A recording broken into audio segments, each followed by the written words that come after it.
Kazuya was an orphan who got yanked into a completely different world after a horrific accident. And in that mysterious place, 7 gods decided to bless him with a special evolution system, making him absurdly overpowered in his brand new world. One day, while heading home, he spotted a crowd of people bolting out of a store in a panic, and 2 girls tripped and fell right in front of him. An armed robber came charging toward them with a knife, and Cain, instead of doing the sensible thing and running like literally anyone else would, threw himself at the guy and screamed at the girls to get out of there. He took a stab wound to the gut. The robber bolted, and Cain just lay there on the ground, bleeding out. Even so, he had 0 regrets. He'd saved the girls. For someone who'd lived as lonely a life as his, that was more than enough. The only thing that stung was seeing the tears streaming down their faces before everything went dark. When he opened his eyes, Cain was in a mysterious room.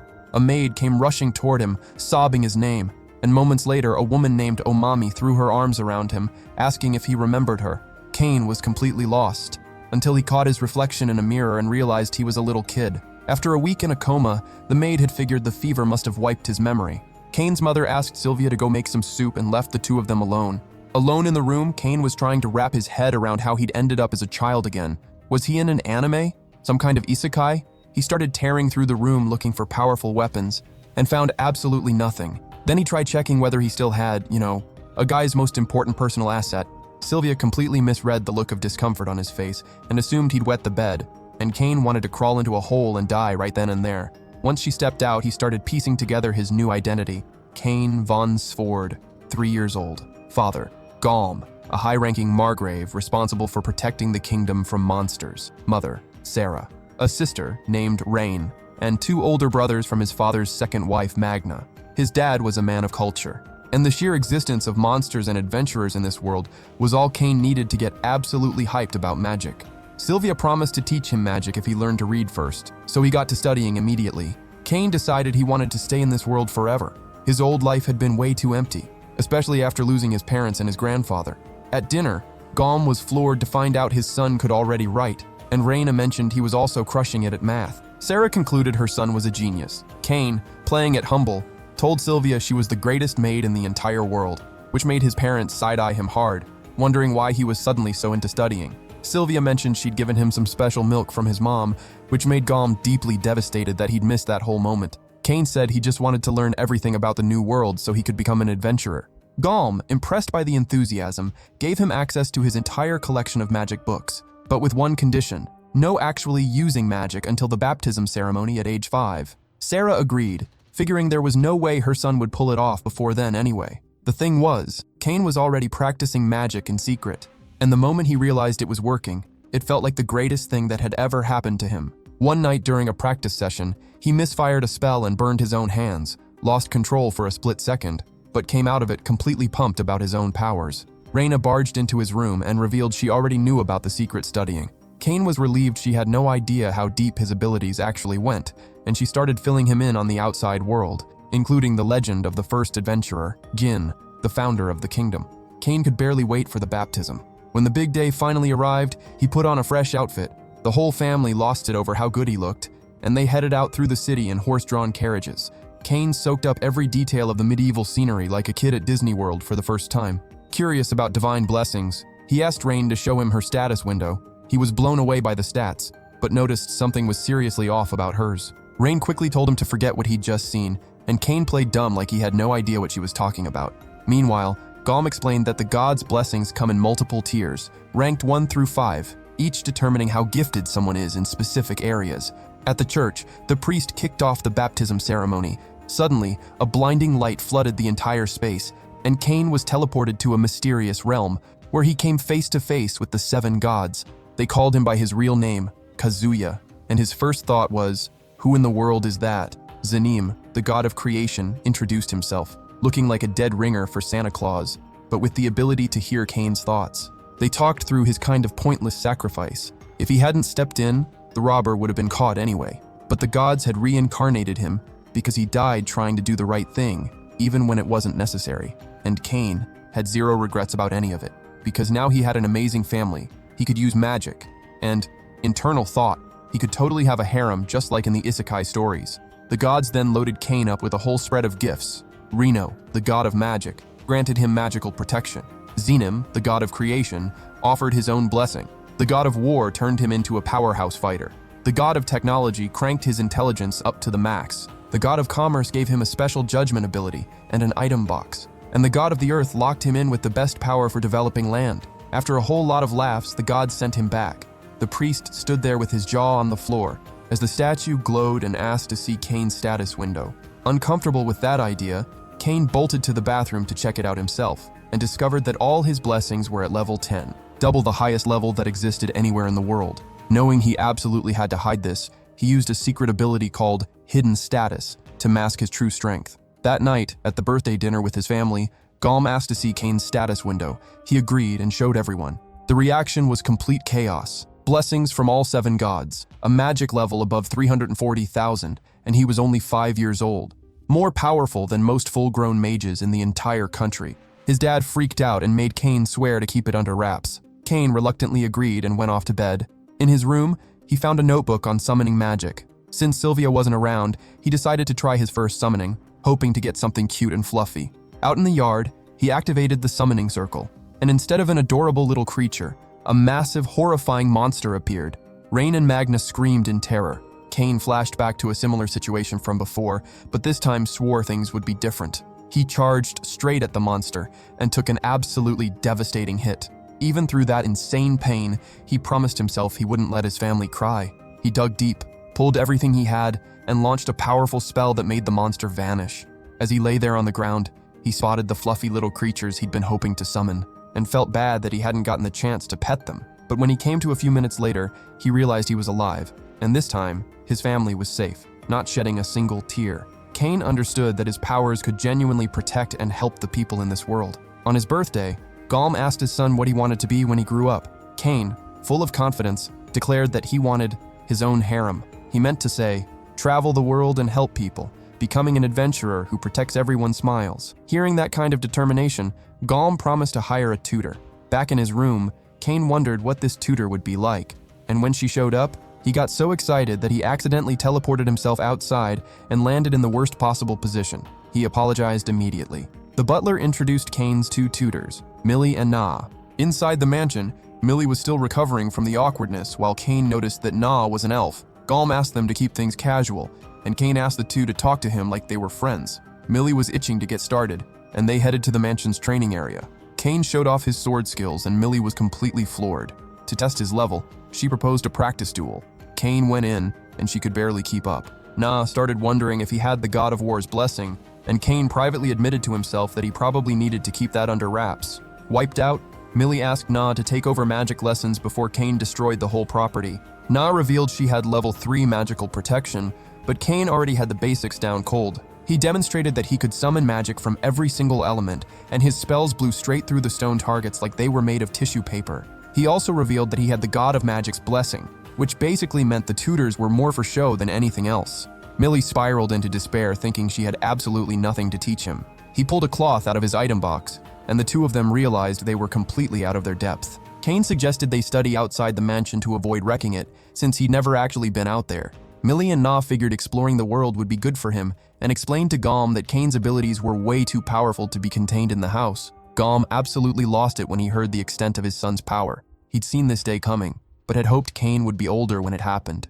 Reluctantly, he gave the green light for the outing, with one non-negotiable condition: never enter the forests. Cain promised, and left the mansion for the very first time in his life with his tutors by his side. Outside, Na kicked off the magic training by asking him to show some intermediate-level spells. Cain charged up a fire spell and launched it at a boulder, creating a massive crater that sent both girls flying off their feet. They asked if using that much mana tired him out, but Cain was cracking up, not even breaking a sweat. Then suddenly, Millie spotted enemies nearby. A rabbit leaped out of the bushes and went after Millie, but she missed. The rabbit then lunged at Cain. He dodged and took it out with air bullets. Millie asked if he was going to sell the drops, but Cain wanted to show his family, so he stashed everything in his item box. Millie was impressed since she'd been saving up for years just to afford a magic bag, which was basically a weaker version of Cain's item box. Meanwhile, Na used a search skill to track monsters within a 300-meter radius. Cain thought it was the coolest thing ever, and just copied the spell on the spot, locating 4 rabbits. Na was stunned that he could count the exact number. They all went after the rabbits and took them down together, but one managed to escape. Cain wanted to give chase, but Millie warned him, never enter the forest, because it was home to legendary monsters that occasionally tried to push into the city. Cain understood the danger, but deep down, he already dreamed of exploring that place one day. That night, Cain realized he'd already hit level 8 from just taking down a handful of rabbits. He discovered that his Chosen of the Gods title gave him 100 times the normal experience points and skill points per level. When he clocked how fast he was growing in power, he started to worry that the kingdom might start seeing him as a threat. A few months later, Millie brought Cain to the Adventurers Guild to take on stronger monsters. Gracia asked what they needed, and Millie requested missions that were appropriate for Cain's level. Then some guy strolled up and clowned on Millie and Na for being rank D and babysitting a little kid, suggesting Millie ditch Cain and find herself a real man. Na told him to get lost, but the guy got in his feelings and grabbed her by the throat while his boys pinned down Millie. Right as he was about to hit Na, Cain stepped in front of her and said flat out that nobody was going to treat his tutors like that. Millie begged Cain to run, but he insisted training had to start somewhere, and slapped the guy across the face. The man tried to punch Cain, who dodged and threw him off balance. Cain introduced himself, but the guy kept swinging. He pulled out a knife and came in fast, and Cain dodged every single strike, even caught the blade between his fingers at one point before launching him out the door. The other two guys pointed their knives at Millie, but Cain drop-kicked them both out into the street too. Na thanked Cain and promised she'd protect him next time. After years of training and unforgettable moments together, Cain had grown into a tall, good-looking young guy. Sylvia came by to let him know the last lesson with his tutors was just a few days away, and Cain felt that bittersweet mix of excitement and gratitude all at once. Remembering that Millie had always dreamed of owning a magic bag, he decided to get her one as a thank you gift. That night, he snuck deep into the Forest of Darkness, fought, and took down a blood ogre and an earth dragon. The guards, thinking it was a monster invasion, mobilized the entire army with Gom leading the charge. Cain grabbed what he needed and teleported out, leaving nothing behind but a cloth. When Gom arrived and found the monsters defeated with Cain's cloth sitting in the middle of the scene, he was completely at a loss for words. On the last day of lessons, Millie and Na were feeling the weight of it all, that bittersweet knowing that this chapter was closing. They congratulated Cain on graduating and on 3 years of seriously hard work.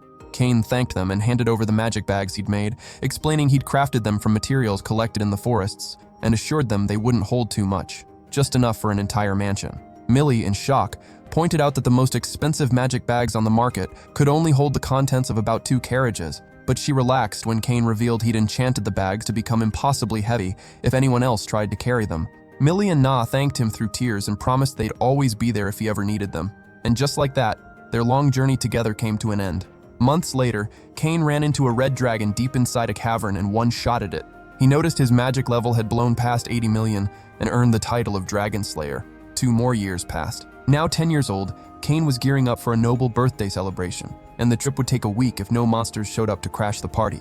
Using his search skill in a 3-kilometer radius, Cain picked up on soldiers getting ambushed by monsters. He told his dad to push the carriages faster, but the horses were way too slow.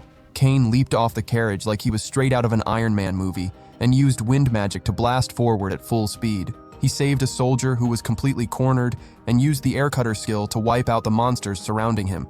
But a few beasts broke off toward the carriage. Cain summoned his sword and cut them all down in one clean sweep. The monster boss showed up. Cain dodged, launched himself into the air, enchanted his sword with fire, and dropped the beast. A soldier told Cain to step back from the carriage, but he introduced himself as Galm's son. Galm's soldiers arrived shortly after and immediately realized this whole situation was way beyond their pay grade. One soldier collapsed from blood loss, and Cain used his healing ability to patch him and the other wounded soldiers up on the spot. Galm pulled up right after, took in the chaotic scene, and noticed the royal crest on one of the carriages. 2 girls stepped out, Celestia, the princess, and Silk, the duke's daughter. They thanked Galm, who explained that it was his son who'd actually saved them. Celestia nearly passed out, and Cain cast a special spell to calm everyone down, easing the pain and anxiety in the air. Celestia immediately started gushing her thanks, while Silk grabbed Cain's hand, absolutely certain he was the greatest swordsman she'd ever laid eyes on. Celestia claimed Cain as hers. The two started going at it, and they dragged him into the carriage, right in front of a completely speechless Galm. Inside the big carriage, Cain was wondering why the girls kept pressing so close to him. Celestia, terrified he might leave, asked him to call her Tellus. Silk said just Silk was fine. The spell had worked a little too well, and both of them spent the whole time trying to charm him. The soldier announced they were pulling up to the rest stop. Cain could feel the situation slipping out of control. When they arrived, he tried to make his exit, but Celestia and Silk insisted on spending the night with him, claiming they were traumatized and scared of another attack. Silk told Galm that he was basically useless compared to his son. They begged Cain to stay, and he only agreed if the beds were kept as far apart as physically possible. Galm offered a piece of wise dad advice. Having 2 wives means double the headaches. In the room, the girls asked him to sleep next to them. They pushed the beds together and used Cain as a body pillow. Cain, completely overwhelmed, realized he'd accidentally created his own harem at 10 years old. He wished he could just be single for the rest of his life. He didn't sleep a wink that night. After a few more sleepless nights, they finally made it to the capital. The lead knight came out to meet them, and the girls clung to Cain. The knight bowed in respect, having heard all about Cain's heroics. Cain's item box had made it possible to bring the bodies of the fallen soldiers back to their families. The bell rang, and Cain tried to slip away, but the knight informed him he had a meeting with the king. Every major political figure in the kingdom had gathered to receive Cain. Cain bowed, and the king praised him for saving Telestia and Silk from 50 orcs, rewarding him with a mansion, 10 platinum coins, and the honorary title of Baron. Some ugly, heavy-set guy named Carino started complaining about handing that kind of wealth to a kid. The king told Carino to shut it or stay fat forever, declared that the kingdom needed more knights like Cain, and refused to change his decision, dismissing Carino on the spot. The king asked if Cain accepted the reward, and Cain accepted with humility. But the king wasn't done yet. He wanted to talk in private. Galm congratulated his son on landing a mansion before his older brothers did. The king walked in with both girls, and Cain immediately realized he could not bring up the fact that they'd all shared a room the night before. The king and the duke thanked Cain for saving their daughters. Then the king said there was something important they needed to discuss. He asked whether Cain would be willing to be engaged to both their daughters. They wouldn't marry until Cain was an adult, but since he'd spent the night with 2 unmarried women, no other man would take them as wives now. The king said Cain had to agree or face the wrath of the gods. The whole idea had been the count's scheme to find out more about Cain, but the king was genuinely caught off guard that both girls actually wanted to marry him. Worried about Cain's growing power, the king wanted to keep him close to the kingdom. Cain felt like this was the worst day of his entire life. His dad offered 0 help. The pressure was too much. With no way out, Cain agreed to be the future husband of both of them. Telestia and Silk absolutely beamed and said they would never forget the night before. Cain tried to explain it had all been a misunderstanding because of where the beds were positioned. The girls asked what that was supposed to mean, and he apologized. A few days later, Cain went to the royal temple to visit the gods. Zenom asked what had taken him so long, but Cain explained that his stats had gone completely off the charts, making him the most powerful human in the world. Zenom asked if Cain wanted to become a demigod, but even with that status, there would still be limits to what he could accomplish alone. Zenom advised him to build solid relationships and asked if Cain could create some entertainment based on knowledge from his previous life. Cain figured he could create the perfect game, and Zenom and the god of technology cheered him on with infectious enthusiasm. Later, Rain was out shopping for clothes, and Cain, absolutely drained by her obsession with trying everything on, slipped out of the store and spotted Gracia, the girl he'd saved 5 years earlier. Her uncle Tanis introduced himself and was surprised to learn Cain was Nobility. Cain asked to just be treated like any other kid and headed over to Tanis's antique shop, where every item was handcrafted by Tanis himself. Cain made a special request, pulling out the layout of the game he wanted to create. Tanis found the concept fascinating and agreed to make a prototype. Cain dropped a full gold coin on the spot, calling it an investment in the relationship. Tanis accepted it humbly and promised to build the best possible board. When he stepped out of the shop, he found Rain fuming about him disappearing. She demanded to know why he hadn't sat through all the outfits she tried on. Cain told her straight up that she'd look great in any of them, and Reyna, surprisingly satisfied just to know her brother thought she was beautiful, decided to make him pay for it anyway. She spent the entire evening trying on different looks to impress him and was already planning her revenge, making him try on clothes too. But Sylvia swooped in to save the day, letting them know Tanis had finished the prototype. Cain was stunned by how perfect it was. It was exactly what he'd pictured. They spent the afternoon playing together, and Tanis was confident it would be a hit. Cain suggested a more premium version for the Nobility, figuring the wealthy crowd would want something exclusive. He proposed making 50 noble editions and 1,000 regular ones. Tanis agreed, but mentioned the shop couldn't afford to front that much inventory. Cain solved the problem by casually dropping more gold coins like he was swimming in cash. To protect the product, they created a patent by presenting the board to the god of commerce and locking in the contract, which glowed in gold, confirming it was official.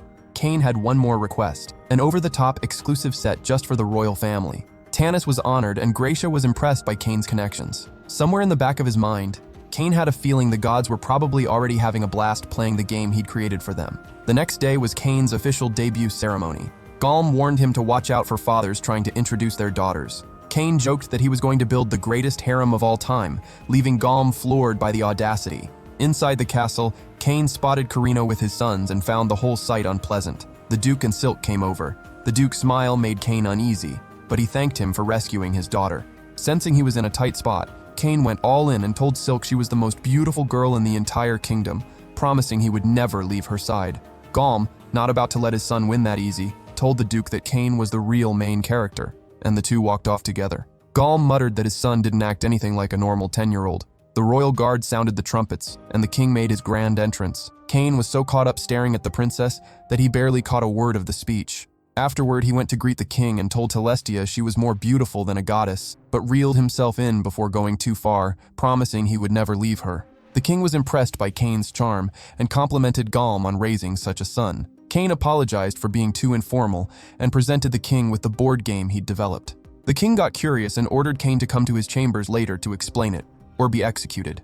Kane reluctantly agreed. Galm asked when his son had turned into a business mogul. Kane explained he had a mansion to manage, and that he was now richer than his own father. Galm took the roast in stride, encouraging his son to make some friends his own age. Right then, Silk showed up and tried to pull Kane away, and the two of them sat together while she made sure Celestia didn't get anywhere near him. But Carino's sons rolled up and crashed everything. One of them complimented Silk's dress, which she completely ignored. One of Carino's lackeys told Kane to get lost. Kane refused and said the lackey was the one who needed to apologize. The lackey got hot-headed and challenged Kane to a duel. Silk hugged Kane protectively, throwing the lackey off, who then tried to call down a storm. Silk clapped back by revealing that Kane was a baron, the third son of Baron von Sford, and had single-handedly saved the princess from an army of 30 orcs. The lackeys and the challenger, realizing the massive mistake they'd just made, bowed and begged for forgiveness, then got out of there fast. Silk pointed out that Kane could have dropped his title at any moment, but chose to let them make complete fools of themselves first. She promised to tell the princess, but Kane begged her not to. Silk agreed to keep quiet if Kane went on a date with her. Celestia showed up asking what the secret was, and Kane tried to stop Silk from spilling, but Celestia, feeling totally left out, demanded a date of her own. Kane, finding her kind of adorable about it, agreed. The king overheard everything and asked what was going on. Celestia basically told him to mind his business, and Kane realized the king had genuinely created a monster. The king said they needed to have a very long talk, and Kane suddenly feared he might actually get executed this time for his whole situation with the princess and the duke's daughter. The next day, Kane played the game he'd invented with the count, but the king got bent out of shape about not being invited. The duke congratulated Kane on the game and wanted to play reversey with him, and just like that, everyone in the palace wanted in on it too. Kane started to regret ever making the game. After dodging the king for a week, Kane finally went to check out his new mansion. The place was a disaster, no upkeep for years. Using his magic, he cleaned and renovated everything. The walls, the floors, the garden, until it looked brand new. Sylvia showed up absolutely buzzing to be Kane's personal maid, bringing along a whole team of maids and a butler to handle the noble duties. The maids were floored by how spotless the place was, and Kane explained he'd used magic to clean it up. Dalmatia, the butler, reminded Kane that his older brothers were coming to visit today, at Galm's mansion. Kane's brothers congratulated him on landing his own mansion before any of them. They were genuinely proud of their little brother, and Kane gave them the grand tour. Galm, who remembered the place as a total wreck, was confused and asked if Kane had renovated. Kane admitted he'd used magic to redecorate. Sarah beamed with pride at her strong son. Galm, on the other hand, was bummed that Kane hadn't gone with the classic noble aesthetic. Portraits, vases, hunting trophies on the walls. Kane had an idea and stepped out for a moment. When he returned, Sylvia and the maids screamed in absolute terror at the sight of a taxidermied red dragon mounted on the wall. Galm asked what on earth that was doing there, and Kane casually explained he'd defeated the dragon himself. Galm was stunned, knowing exactly what a trophy like that was worth. Then suddenly, Sarah screamed from the bathroom. Galm and Kane sprinted over, and found her completely amazed by the toilet with a shower attachment. Galm tried it, and instantly understood the impact it would have on visitors. Kane wondered why they'd be getting visitors, and Galm explained that having a mansion meant throwing a debut party and inviting the nobility. Kane wasn't exactly thrilled, but Dalmatia stepped in with a guest list to make things easier. When Kane looked over the list, he saw that the obnoxious Carino was invited, but not the king. Only counts and above could host royalty. Kane realized the party needed a ton of prep and gifts. Sylvia suggested creating unique presents and offering something special as hospitality. Inspired, Kane used his magic to produce glass cups, because porcelain was so overdone. For food, he went with burgers, which Sylvia absolutely loved. For drinks, carbonated wine, which she found fascinating. Then Dalmatia came in with news. The king wanted to see him. The king was furious, demanding to know why he hadn't been invited to the party, slamming his hand on the table. The Duke smirked and flashed his invitation, suggesting that maybe Silk was the favorite daughter. The king got a little misty-eyed, complaining about being snubbed by his future son-in-law. Kane quickly explained he hadn't had a chance to hand-deliver the invite because of his packed schedule, and gave it to him right then and there. The king excitedly waved the invitation around, declaring that Celestia would be attending too. The night of the debut party finally arrived. Kane greeted everyone at the entrance. The Duke showed up with Silk, and Kane told her she was the most beautiful person there tonight. The guests gathered around admiring the red dragon statue, and Silk could barely wait to move in. Dalmatia let Kane know it was time for the speech. Kane thanked everyone for coming and invited them to enjoy everything new the evening had to offer. He lifted his glass for a toast, and the parents were immediately enchanted by the sparkling drink. The treasure chest-shaped cups also got a major reaction. Kane announced they were gifts for everyone to take home. The king arrived and tried the sparkling drink, described it as an absolutely heavenly experience. When he bit into the burger, he was blown away by the combination of creamy cheese and savory meat, calling it a harmony in every bite. Celestia loved it too. The queen, after discovering the shower in the bathroom, begged Kane to install one in the royal bathroom immediately. Curious, the king went to check it out, and his reaction was so loud the entire hall heard it. He stepped back into the room acting totally casual, reprimanded Kane for keeping it from him, and demanded immediate installation. Kane promised, and the king declared the whole evening's hospitality to be the ultimate experience. The entire party congratulated Kane, and he was absolutely overflowing with joy seeing all his hard work recognized. But Dalmatia came over with a warning: problem incoming. Carino walked in and immediately called the mansion a doghouse. Kane didn't let Dalmatia warn him about the dragon statue in time, and when Carino saw it, he screamed in absolute terror. Kane apologized, saying the expensive red dragon had caught him off guard too. Carino trashed Kane's taste, but every other noble thought Carino was being completely out of pocket, especially since he'd shown up after the king. At the table, Sylvia offered Carino the carbonated wine, which he insulted, but ended up loving every sip. He called the burger disgusting, then ate every last bite. The other nobles all caught on to the way Carino was treating Kane. Dalmatia coached Kane to keep his cool, and Kane had a brilliant idea. He offered Carino the glass cups, calling them a modest little gift. Carino insulted them, but immediately demanded 100 cups and the burger recipe. Kane refused, saying they were gifts for all the guests at the party. Frustrated, Carino demanded immediate compliance. Kane tried to buy time, mentioning something even more impressive in red that was getting closer. Carino got hyped and told him to bring it out now. Kane presented the most valuable treasure in the kingdom, which was the king himself, who appeared directly behind Carino. Carino froze, asking what the king was doing at the home of someone so beneath him. The king snapped back furiously that Kane had saved his daughter, and the Duke called out Carino's behavior. The king threatened to strip Carino of his title if he kept disrespecting Kane. Carino, scrambling to save face, declared that he'd been thoroughly impressed by the food and the hospitality. The king ordered him to act like a noble and get out immediately. Silk came up to Kane knowing full well he'd engineered all of it on purpose. The Duke asked if they'd been pieces in Kane's plan all along. Kane smiled, realizing the careful setup had paid off perfectly, and the night ended as a complete success. A week later, while Kane was out walking, Captain Dalmatia caught up to him. The Prime Minister had sent him to acquire some monster materials from Kane, so Dalmatia brought him to the storage facility.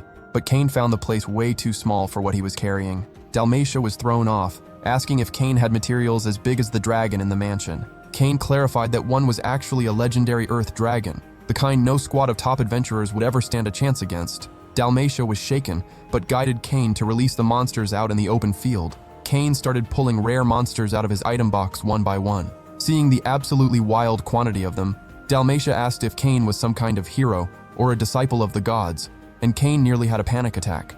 He said his goodbyes and tried to dip out, but Dalmatia invited him to train with the knights and meet their leader.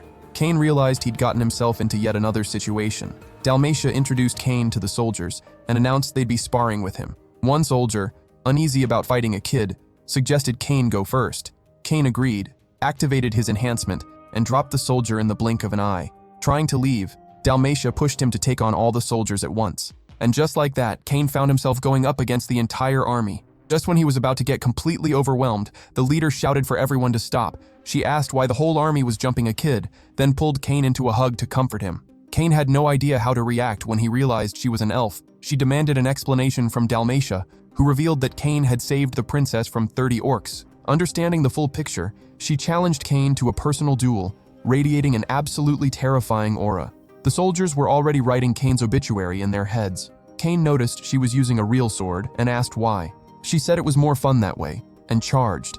Despite everything Kane threw at her, her speed was in a completely different league.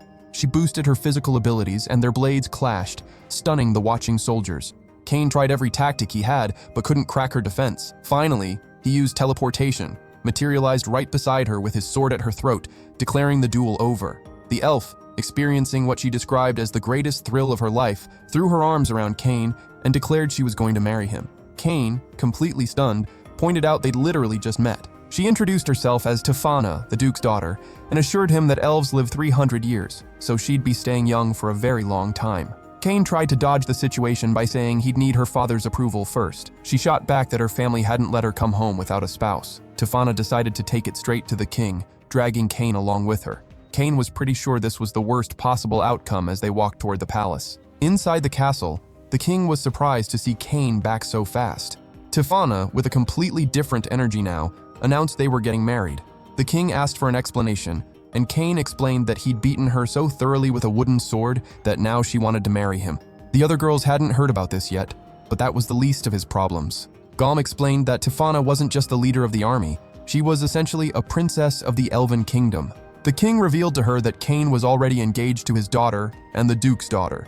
Tefana was shocked, but impressed, thinking Kane must be something else to have pulled that off. The king knew the whole situation was complicated, but Tefana wanted to marry Kane even more now.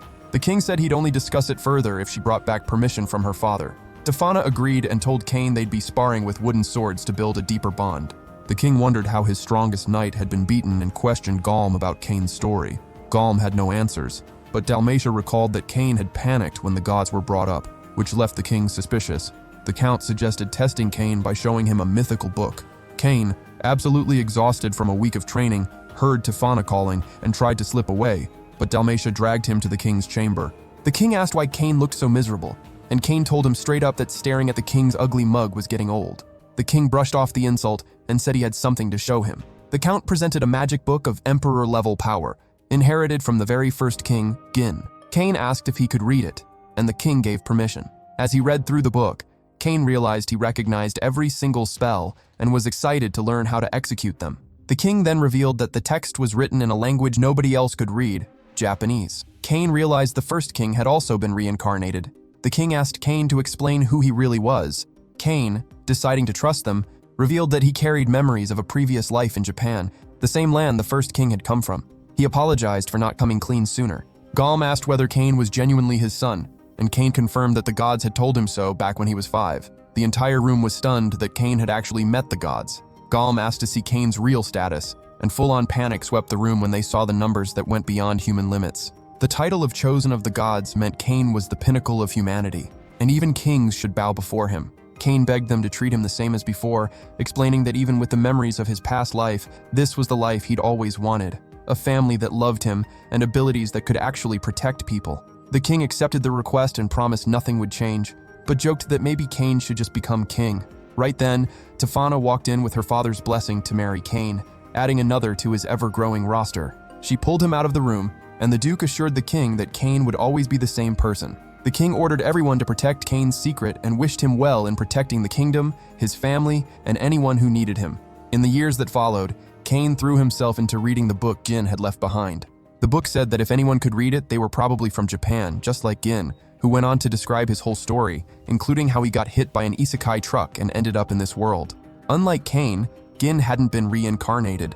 He'd simply been summoned. While Kane was reading, Silk and Celestia walked in assuming he was cramming for the academy entrance exams. They offered to study together, but Kane too, caught up in what he was reading, said he didn't have time for that today. They asked about tomorrow, and he basically told them some other time and shooed them away. Out in the hallway, admirer number 3, Ira, came running up asking for a training session. Kane, still in a rush, promised another time and kept moving. Today was a special day. It was Kane's 12th birthday, and the day he'd finally register as an adventurer at the guild. Walking into the guild, he bumped into a red-haired man who noticed Kane's age and told him to watch himself out there. Kane thought the face looked familiar, but kept moving to the receptionist, who asked if he was there to register. He filled out the forms, deciding to leave off the Baron title. It wasn't relevant to adventuring.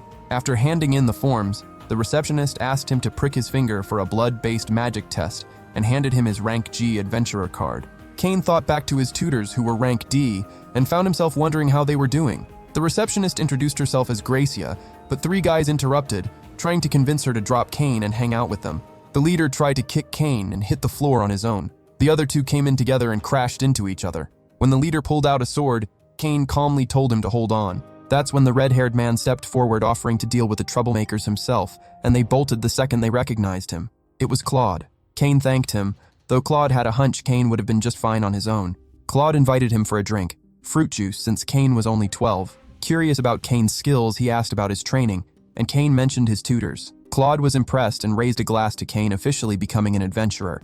He shared the name of his group, Ice Flame, explained that he used a flame sword while his wife used ice magic, which let them take on massive missions and climb the ranks fast. Cain was floored by Claude's gold card showing rank A, but Claude brushed it off, bringing up the legendary Tri-S rank of the very first king. A stick smacked Claude on the head. His wife Reyna scolded him for drinking. Claude introduced her to Cain, and Reyna found him absolutely adorable, offering to step in if any troublemakers came around.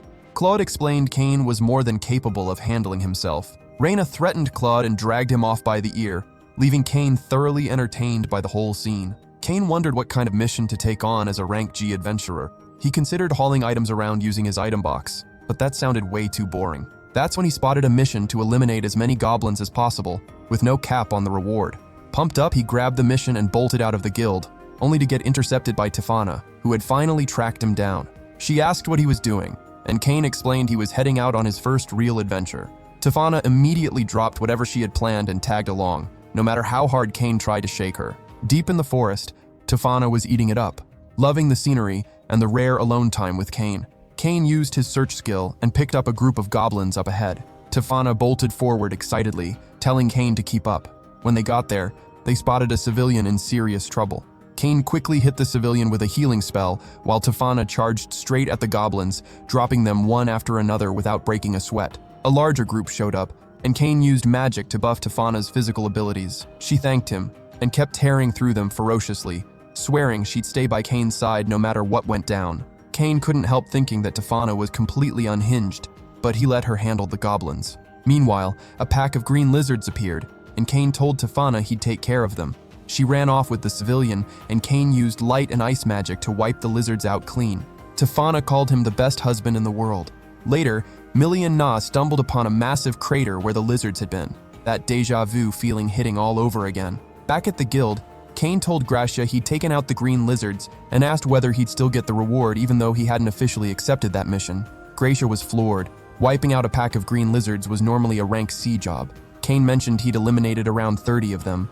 Gracia rushed to inform the branch chief Cedric, who introduced himself to Cain and stood there baffled, trying to understand how a rank G adventurer had taken down green lizards. Cedric accused Cain of cheating, but Cain held firm that he'd beaten the lizards fair and square. Cedric, assuming Cain was just some commoner trying to scam the guild, threatened to revoke his adventurer card. Right at that moment, the guildmaster walked in, and Cedric laid out the situation. The guildmaster, who already knew who Cain was, asked Cedric why exactly he was assuming the kid had cheated, and after hearing his reasoning, told him he had a lot to learn. He called for Tefana, who walked in and greeted Cain as her husband. Cain quickly reminded her they were supposed to keep the engagement under wraps. Tefana explained she was there to warn the guild about the orcs and the lizards. The guildmaster revealed he was already well aware that Cain was a baron, the one responsible for saving the princess in silk from the orcs, and the son of Margrave Galm, and that if he married Tefana, the two of them would be brothers-in-law. Cedric, realizing the full magnitude of the mistake he'd just made, bowed deeply and apologized. Tefana pointed out that normally, a commoner insulting a noble would be executed, but Cain accepted the apology and only asked that Cedric avoid jumping to conclusions in the future. The guildmaster said they'd count the lizard kills, but there was no way they could keep Cain at rank G, and as an apology, he promised to bump him straight up to rank C.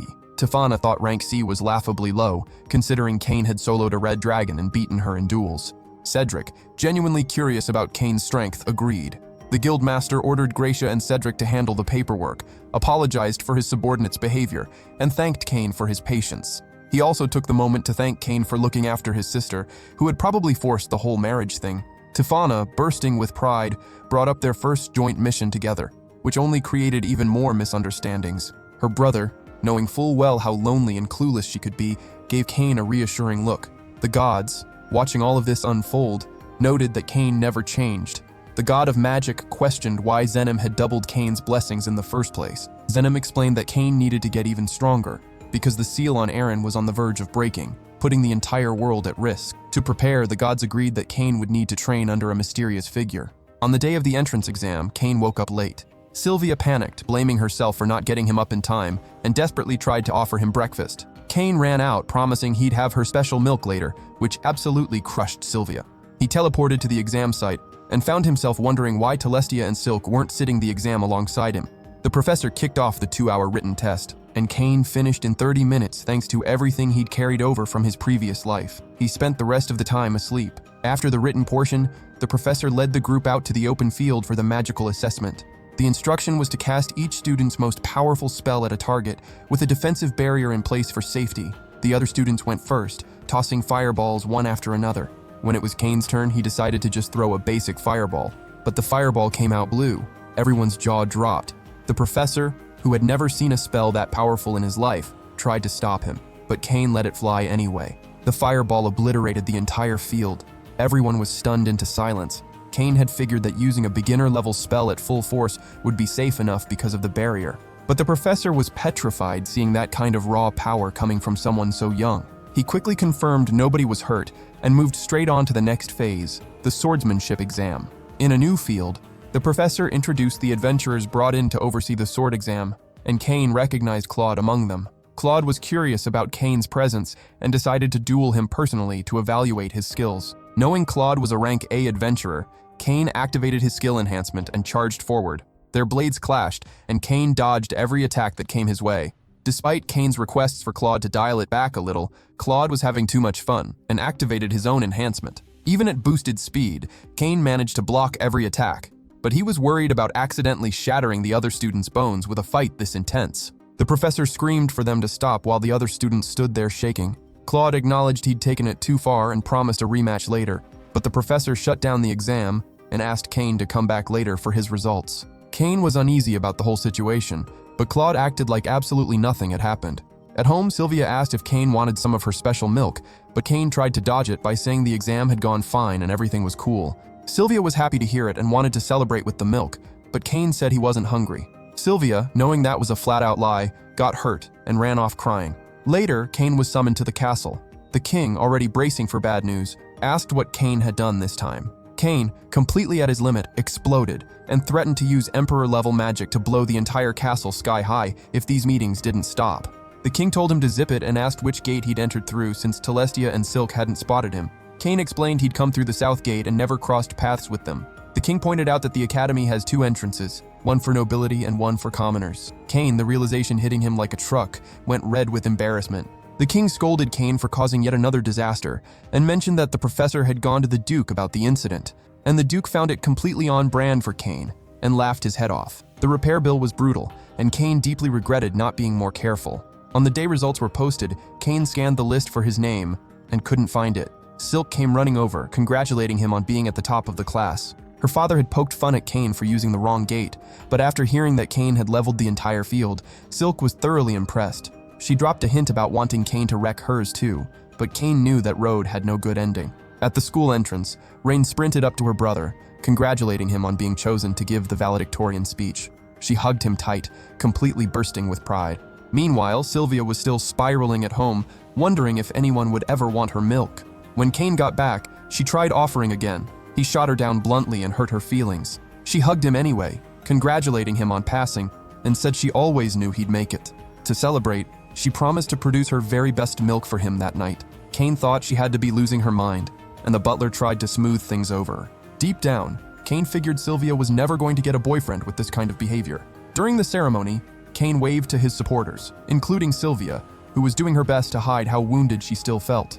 He charmed Telestia and Silk by promising to study with them and compliment them in front of their parents again. The ceremony got underway, and while the guys seethed with jealousy, the girls were completely wrapped around Cain's finger. The professor called Cain to the stage for the speech. He openly admitted he'd used the wrong entrance, but then spun his own blunder into a message. Just like the first king, he believed everyone should study and build friendships equally, regardless of where they came from. He called on everyone to stand together. Galm, watching from the crowd, swelled with pride at his son's ability to turn literally any situation to his advantage. The king, who had been listening from hiding the whole time, stepped up onto the stage and roasted Cain in front of everyone, congratulated the students on their acceptance, and expressed his hope that they wouldn't turn out to be as useless as Cain. The whole audience cracked up, especially the girls and the Duke, thrilled to see Cain finally get a taste of his own medicine. The king even apologized to the students for having to share a school with the disaster Galm had raised, and landed the final blow on Cain. The first class was about to begin, and Cain showed up late, after spending a solid hour crying in the bathroom. The teacher introduced herself and asked the students to think about their goals for the future. Cain declared he wanted to be a free-roaming adventurer. The girls got excited about joining him on his adventures. He asked what their plans were. Celestia revealed she'd be studying internal administration to manage his future kingdom, and Silk said she'd be studying commerce to support his business ventures. Cain realized this was starting to look a whole lot like a slave harem situation, and that genuinely concerned him. After class, Cain noticed Gracia being cornered by a guy named Habit and his crew. They were mocking her for being a commoner and demanding she leave the school. Cain, stepping into full knight in shining armor mode, stepped in and said everyone deserved to be treated equally. The bullies backed off the moment they recognized Baron Cain. He declared that Gracia was his friend, regardless of her status. Habit threatened to destroy her family, but Silk and Celestia materialized out of nowhere and asked Habit if he'd like to repeat what he just said. The bullies, absolutely terrified, apologized and scrambled. Cain apologized to Gracia and asked if he could pet her cat ears, but the girls decided he was getting way too close. Silk ordered him to get on his knees. Cain, understanding exactly how this dynamic worked, complied, privately thinking he should probably just get divorced as soon as possible. Suddenly, a voice laughed inside his head, inviting him for a conversation. The mysterious man was waiting in the library. Cain headed to the library, pushed open the door, and was teleported to another dimension. A man offered him coffee, which caught him completely off guard, since he couldn't figure out how this guy even knew what coffee was. The man introduced himself. It was Gin, the first king of the country. Cain had read about him in the Emperor-level texts, but was confused about whether he was a ghost, since 300 years had passed. Using his judgment ability, Cain saw that Gin held the special title of God of Creation, confirming he was the one who had built this world. Gin explained that the gods wanted Cain to be trained. Cain figured he was already the strongest around, and Gin challenged him to steal a cookie. When Cain lunged for it, Gin drew his sword and pinned him down without breaking a sweat. Gin revealed that there was someone Cain needed to face, the evil god Eren, who had been sowing distrust and igniting wars for 300 years. Gin had managed to seal Eren, but the seal was weakening, and since Gin couldn't interfere directly, it was up to Cain to handle it. Gin teleported Cain to the middle of the ocean and handed him a compass pointing back to the mansion. The mission: reach level 600 to stand any chance against Eren. Cain was still only at level 300, and that number scared him. Gin assured him that 1 year in that world was only 1 day back home. With no other choice, Cain pushed into the forest, dodging a serpent's strike and taking down a giant bear in minutes. He went up against countless rank S beasts. Back in the other world, Sylvia had a full meltdown when she opened the door to find Celestia and Silk standing there. She apologized for her reaction, explaining she hadn't seen Cain all day. The girls said they hadn't seen him at school either. Sylvia started catastrophizing: kidnapping, prison, a ditch somewhere. Celestia calmed her down, saying Cain always found a way to land on his feet and that they just had to wait it out, completely confident he'd turn up. Meanwhile, Cain was in the forest obliterating a giant bear with magic. After 4 months without sleep, his mind was starting to crack. Then he heard a puppy whimpering nearby and followed the sound. He found a small, injured white puppy. Cain considered putting it out of its misery, but the little guy's sad eyes reminded him of the girls back home. He set down his sword, pulled the puppy close, and used healing magic to patch him up. Completely drained, he passed out after burning through all his mana. When he came to, he realized the puppy had protected him from other beasts while he was unconscious. The little guy jumped on top of him, licking his face, and Cain decided to name him Haku. Having Haku around gave Cain the will to push forward, because now he had someone to protect. As the years went by, Cain kept pushing through the journey and finally arrived at Gin's mansion. Gin was taken aback by how much Cain had grown and pointed out that Haku was actually a legendary sacred beast, a Fenrir. He explained that Cain could summon Haku through a summoning contract. Cain tried it. Haku vanished and reappeared instantly. Gin told him the training wasn't over yet and introduced Cain's new master, Durin. Cain was excited to meet his new master, but first wanted to know more about Eren. Gin honored the promise and began explaining Eren's past at the training grounds. Durin told Cain he still wasn't strong enough. Gin was stronger than Durin, and Eren was even stronger than Gin, so there was still a long road ahead. Cain tried to attack Durin at full enhanced speed. Durin sidestepped it like it was nothing and dropped him with a single hit to the gut. When he came to, he was in an unfamiliar room. Haku came and licked his face. Heading downstairs, he found a gorgeous elven girl named Rory, who promised to fix him a meal. Kane dashed over to check on a baby dragon that had sneezed nearby, but Haku immediately jumped on him out of jealousy. Rory finished putting together the food, and Kane realized he hadn't eaten something this good in years. Durin encouraged him to eat as much as he wanted, and Rory offered some elven milk if he was interested. Meanwhile, back in the other world, Silk and Telestia were worried sick about Kane, but Telestia kept reassuring Silk he'd be fine. Sylvia, rushing them through their tasks, warned that if they didn't hurry up, the only milk Kane would ever drink would be hers. The girls finally understood why Sylvia had never once had a boyfriend. Durin was absurdly powerful, and Kane struggled to keep up, but he was dead set on becoming strong enough to protect the people he loved. After a year of brutal training, Kane kept getting pushed to his absolute limit, but his drive to stop Eren kept him going. Jin revealed the full truth about Eren's past. He had once been the god of entertainment, the 8th god in Zenim's world. The other gods had asked him to create a game for fun, but Eren forced everyone into a death game. If Eren broke the seal, he'd throw the world back into chaos. For that not to happen, Kane had to get stronger. Jin had one final revelation. The friends he hadn't been able to protect were Kane's parents. After the accident that killed them, they had been reincarnated into the new world. The gods had entrusted them with bringing peace, but even with the powerful hellfire spell from Kane's mother, their attacks did nothing to Eren. Kane's father and Gin tried to fight back, but with a single strike, Eren wiped out the entire group. In a last-ditch effort, Kane's father poured every last ounce of his power into immobilizing Eren, giving Gin the opening to seal him away with a stone. The last words Kane's parents left behind were apologies to their son. Hearing all of that, Kane had only one certainty: protect the people he loved and bring peace to the world. With a renewed fire burning in him, he activated Overload and finally defeated Durin. Durin congratulated Kane on completing the training. Kane ran to his parents' graves, where Gin revealed they had never stopped looking for a way back to him. Kane was grateful to finally know the truth and thanked Gin for taking care of them. Jin, genuinely moved by how far Kane had come, threw one final punch, and Kane's speed surpassed even Gin's own. Kane thanked him for everything, but Gin reminded him that all the hard work had been Kane's. As he prepared to return to the old world, Gin cast a spell to restore Kane to his original appearance, since his body had changed quite a bit over 5 years. Haku, his loyal companion, appeared to accompany him on the journey back. Durin asked Kane to bring Jin along, and Kane promised to take good care of Jin and thanked him for his guidance before departing. Gin offered one last piece of advice and a gift for the king. Durin looked forward to the day Kane would surpass them both, but Gin already knew that day was just around the corner. Kane had something far greater to protect, and a whole lot of people rooting for him. When Kane finally got home, Sylvia came sprinting toward him, offering herself. Kane told her he'd missed her during the 5 years he was gone. Telestia and Silk were overjoyed to see him back and handed him cookies they'd baked themselves. Kane was so overwhelmed with emotion that he cried eating them, feeling genuinely, deeply welcomed home.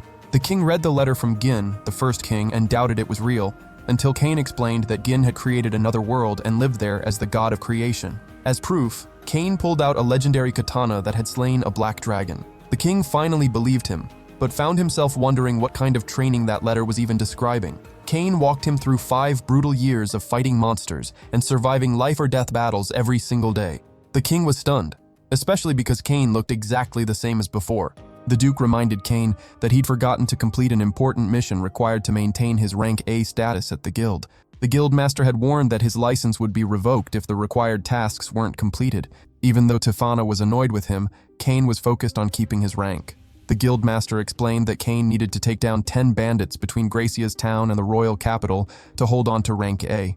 Kane accepted the challenge with full confidence. Out in the forest, Kane used his flight ability to track down bandits and spotted a carriage under attack. He dropped down to help and discovered the passengers were Na, Sabinos, and Millie. Millie was badly hurt, and Kane healed her wounds. The bandits underestimated Kane, thinking he was just some kid, but he took them out quickly with his new katana, protecting his old tutors. Sabinos thanked Kane for saving them. Millie was surprised he was already taking on rank C missions so soon after joining the guild. When Kane flashed his adventurer card, both of them were stunned. They brought the captured bandits back to the capital, where the townspeople were horrified by the sight of the criminals. At Sabinos' place, Gracia welcomed Kane back and was amazed by his courage and dedication. Millie was floored when she learned Kane was a baron and started worrying she'd have to change how she talked to him. But Kane assured her nothing had changed. Millie, relieved, buried her face in Kane's chest, and he gently slipped away, and headed out to report back to the guild, leaving his tutors behind. Inside the guild, Kane submitted his testimony confirming the bandit subjugation, while Gracia congratulated him. Some bandits started harassing Millie and Na, trying to flirt with Millie and offering to show Na around the capital. One of them moved in on Millie, but Kane stepped in the way. The guy started to complain, but then recognized Kane and immediately backed off from the threatening aura he was giving off. Claude showed up and Kane greeted him warmly. Claude praised him for getting rid of the creeps, and Kane said he'd do anything to protect his friends. It was the first time Claude had heard Kane mention having friends, and then he saw them, Millie and Na. Claude got curious about how Kane knew his teachers, and it came out that Millie was his sister. Everyone decided to celebrate together over some juice. Millie told the story of how Kane had saved them from the bandits, and Na mentioned that Kane was already a rank A adventurer. Claude was blown away by how fast Kane had caught up to him, though not entirely surprised, since Kane was the only one who had been able to keep up with him during the exam. Millie was speechless, since her brother was the only person ever to reach rank A using purely swordsmanship skills. Na added that Kane was a baron with his own mansion, and jokingly said he was every gold digger's dream. Claude was stunned to learn Kane was a baron and apologized for being rude to him earlier. Kane told everyone to chill out. Millie started wondering how he'd gotten so strong, and Kane realized he couldn't exactly tell them he'd been trained by the gods. Millie thought out loud that it made sense, since he'd killed a red dragon as a little kid. Claude joked that Kane had to be cheating if he'd taken down a rank SS monster. Millie and Na showed off their magic bags. Reyna, curious about the bags, asked how much they could hold. Millie said she'd never managed to fill hers completely, and Na mentioned it could hold an entire mansion. Realizing they were national treasure level items, Reyna begged Kane to make one for her. Kane promised he would, and Reyna fainted. Claude assured her she wouldn't remember any of this tomorrow. Kane was relieved, but then suddenly remembered he had school the next day and completely panicked about having missed an entire week. Claude asked how it was adjusting to school life as a baron. Kane tried to change the subject. Na felt bad and offered a hug, but Kane bolted. Claude joked that Kane would probably graduate with a degree in computer science. They noticed Gracia anxiously looking around for someone and asked what was going on. She explained she needed a substitute instructor for the adventure class the next day. Claude saw a golden opportunity and asked Gracia to walk him through the details. The next day in class, the teacher asked everyone to cast a spell at a target. Kane was absolutely pumped to show off his powers, but the teacher called him out and said he was not authorized to use magic on the academy grounds. His beginner-level spells were strong enough to shatter every barrier on the property.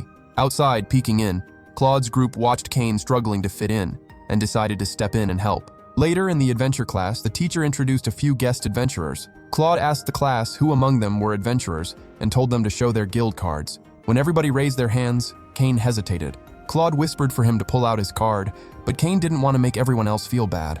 After all, his was a gold card. He lied and said he'd left it at home. Claude was disappointed, but said not to forget it next time. Lily and Reyna, watching from a distance, commented that Kane was definitely way too powerful for this group. During the training session, Claude explained that the class would be learning the enhancement skill. The students took turns one by one, and Kane ended up last in line. That was part of the plan. Let the contrast in skill levels build up, then blow everyone away with Kane's strength at just the right moment. As the class went on, Kane was getting antsy about missing his shot to duel. When his turn finally came, he and Claude charged toward each other, their blades clashed, and the bell rang, ending class. The teacher stepped in and shut it down. Kane begged for just one more minute. The teacher said no. Claude apologized and promised a rematch, but the teacher said there would be no next time because Kane's magic had already blown the episode's budget. Frustrated beyond words, Kane took it out on every tree in the surrounding area, obliterating them one by one. That night, a massive dragon approached, and Kane cut it down with a single strike. He spotted a huge boulder and unloaded hundreds of fireballs at it, setting the ground ablaze. The guards, fully convinced the god of destruction had shown up, mobilized the entire army with Galm leading the charge. Kane finally calmed down and teleported out.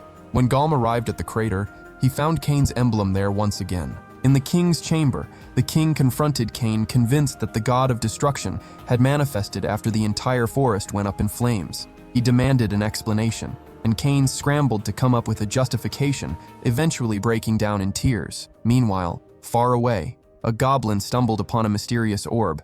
A dragon swallowed it, and with that the seal stone was consumed. Even being just a tiny fragment absorbed by the goblin, it was enough to weaken the seal. At school, the teacher announced that the day's lesson would be on summoning magic. She called on Kane, who assumed it was his cue to leave, but the teacher insisted he stay, since this didn't involve attack magic. She introduced Grat, a palace mage, who would be teaching the subject. Grat explained that there are two types of summoning magic, one that forms a bond with a wild monster, and another that calls forth a creature using a magic circle. Since there were no wild monsters nearby, they'd be using the circles. Each student received a sigil and began summoning their familiars. One student accidentally summoned a giant beast and freaked out. Grat calmed him down. Finally, it was Kane's turn. He asked if he could use all of his mana. Grat confirmed he could. Kane activated the sigil at full power. A blue light blazed intensely. Grat realized it was too much and desperately pleaded for Kane to stop, but it was already too late. A mysterious horned man appeared, declaring himself the Prince of Darkness. Kane immediately blinded everyone to hide the man's presence. The stranger stepped forward, and Kane drew his sword in defense. Surprisingly, the Prince of Darkness dropped to one knee before Kane, recognizing him as the Chosen One, and offered to establish a summoning contract, including the option to destroy entire nations with his demonic clan, if Kane so desired. Kane, however, only wanted to destroy plot lines. The prince was impressed by that, and introduced himself as Seth. Grat, catching the name Prince of Darkness, went white as a sheet. Kane played it down by saying he hadn't managed to complete the contract with someone that powerful, and they all agreed to go with that version of events. Shortly after, Kane was summoned to the king's chamber. Again, the king, completely worn down by these meetings, asked what Kane had summoned at school. Kane came clean. It was the Prince of Darkness. Full-blown panic erupted in the room. The king was alarmed, but Kane explained he'd established a contract with Seth. Everyone was floored that Kane had the kind of power to command a being like that. The king asked to see Kane's status window, warning Grat that leaking this secret could mean execution. Kane's status revealed the title of demigod and a power level that was simply immeasurable.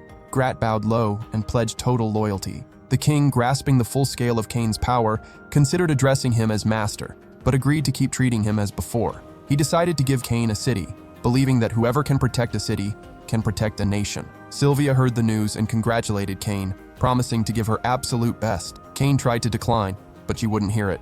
The butler cut in with urgent information. The city of Gom was under threat from monsters spilling out of the forest. In the city, evacuation was already underway. Kane went to speak with his brother Jin. Jin explained that the monster population in the forest had exploded, and some of them were as powerful as the forces that had attacked the city a decade ago. He'd sent a team to investigate, but they couldn't determine whether it was a full-scale invasion or just a spike in activity.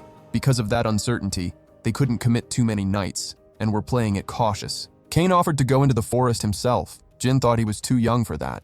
Kane held up his adventurer card, reminding him he'd defeated a red dragon solo. Jin, impressed, asked for his help investigating. Kane went to the guild first to get more information. A new receptionist nearly had a heart attack seeing his high rank. Gracia, the experienced one, apologized for the newbie's reaction and welcomed Kane back, asking what brought him in. Kane explained the forest situation. Gracia said plenty of adventurers had come back seriously injured after going in. Millie and Na showed up, and Kane was genuinely happy to see them. They explained the guild had called them in to put together a strong investigation team.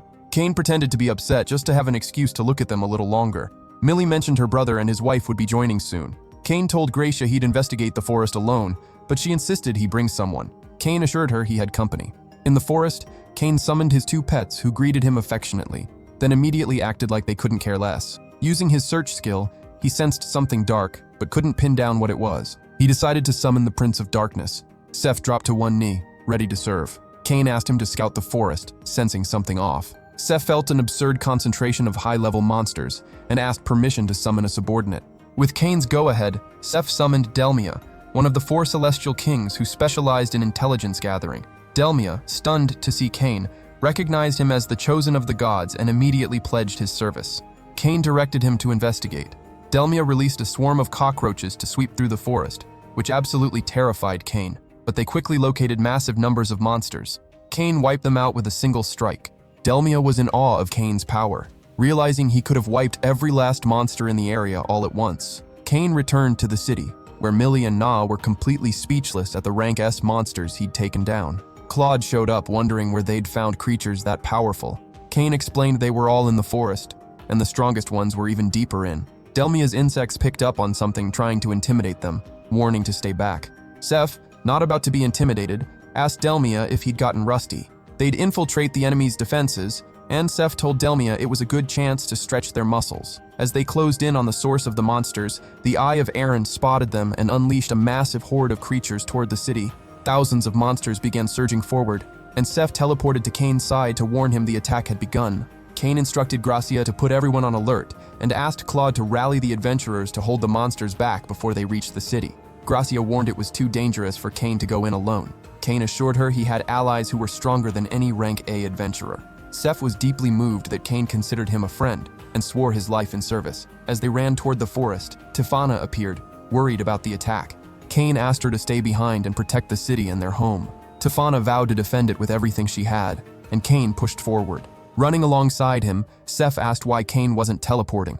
Cain explained that only he could teleport within this nation and asked Seth to show a little restraint. Meanwhile, Delmia was squaring off against dragons, and when one flanked him, a massive flame came out of nowhere and saved him. Cain was raining down hellfires, incinerating the monsters below. He felt a powerful presence at the heart of the forest. Aaron taunted them, saying the game had already begun. The monsters kept pushing forward, but Seth promised Cain he'd hold them off while Cain dealt with the one calling the shots. Seth prepared to summon his subordinates, but warned he couldn't guarantee the forest would come out of it in one piece. Cain asked him to be careful and not go overboard. Seth, in the same tone, told Cain to watch himself too, which pulled a grin out of Cain before he took to the skies. The ground shook. The army struggled to protect the civilians pouring toward the walls. Using her search skill, Na picked up on the staggering number of monsters closing in. While Seth tore through the monsters, he summoned all 4 celestial kings, who were stunned by the scale of the chaos. They asked why Seth had called them, and he revealed that his only friend had asked for help. The kings were completely thrown off by the idea that Seth had a friend. Delmia, equally shocked, explained that Seth had forged a contract with Cain. They questioned how someone could possibly be powerful enough to pull that off. Delmia revealed that Cain was a great demigod, chosen of the gods. Seth promised to fill them in later, but he needed them now, and all 4 jumped into the fight. Soaring over the battlefield, Cain fired hellfires at the monsters below, setting them ablaze. Suddenly, a massive purple explosion came screaming toward him. Aaron was furious that he hadn't fully revived yet, trapped inside a dragon's body. He sent more monsters toward the city, treating it all like a game to see whether he could wipe out the humans.